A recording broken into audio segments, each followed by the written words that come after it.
Hi, I'm Rodney Johnson, co-editor of Boom and Bust as well as Survive and Prosper. I don't typically shop for groceries in my house. When I find myself at the store, I'm usually on a last-minute mission to buy bread or milk or eggs. From time to time, I'm sent on special assignment to buy steaks or ribs. With the grilling season around the corner, I expected this to happen a lot. Maybe not this year. On my last trip to the grocery store, I glanced at the butcher's window and I thought I was missing the placement of a decimal point or something. The price of beef was through the roof.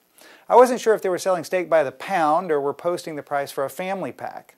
Prices were 20% higher or more than I remember from last year. It seemed odd because I just read that the CPI, or Consumer Price Index, is low at about 1.4%.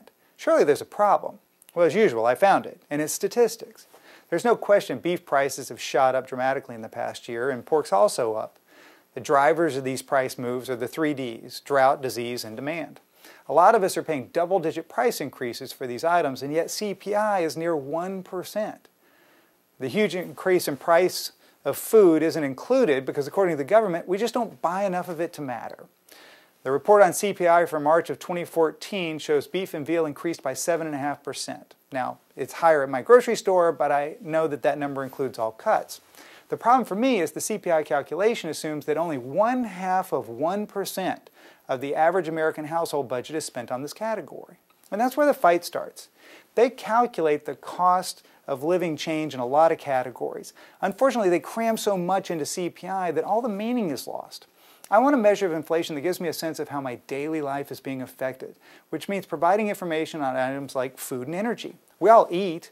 Most of us either drive or take some form of transportation to work that uses fuel. We use energy to heat and cool and cook. Tracking this stuff is a logical starting point for measuring inflation. But the BLS goes farther, a lot farther.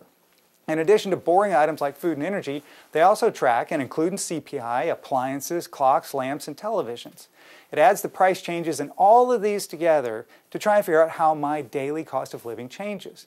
Now, lucky for me, these other items have fallen in price. Apparently, appliances, which make up about 1/3% of our budget, have fallen 3.5% over the year. Clocks, lamps, and decor, they make up 1/4% of our budget and have fallen 7%. Televisions make up 0.15% of our budget and have fallen 12%. That's great. Each of these represent things that I could choose to buy or choose to put off if I wanted them at all. Now, while I might not have to eat steak, which is debatable because I do think of it as a necessity, food items clearly represent a different category than televisions, and yet they're lumped together when calculating the cost of living. None of this would matter if CPI was just another boring number that just another agency put out, but it's not. This magical statistic is used to determine cost of living adjustments, wage adjustments, a lot of other changes in benefits. If CPI understates the increase in the cost of food because it also includes the change in the price of a television, the government says that's just too bad. Somebody bought a TV this year and they got a great deal. But unfortunately, we can't eat televisions. It'd be better to have a series of inflation statistics that track different areas of life. Maybe discretionary versus non-discretionary.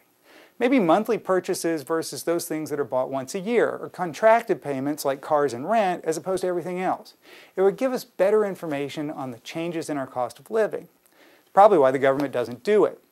In fact, the BLS actually went down this road years ago and computed CPIE, and it was meant to track the cost of changes for items that retirees typically buy.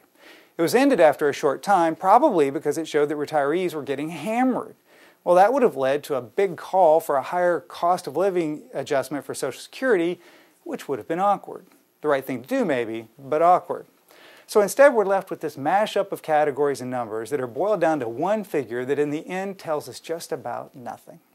As a final note, consider that the CPI estimates the average household only spends 0.76% or less than 1% of its annual budget on health insurance. The reason is that a majority of workers get their insurance through their employer, who actually makes the premium payment. So it doesn't technically come out of our pockets. Now, while that might technically be true, it does nothing to lower the cost of health insurance to our economy and ultimately to us.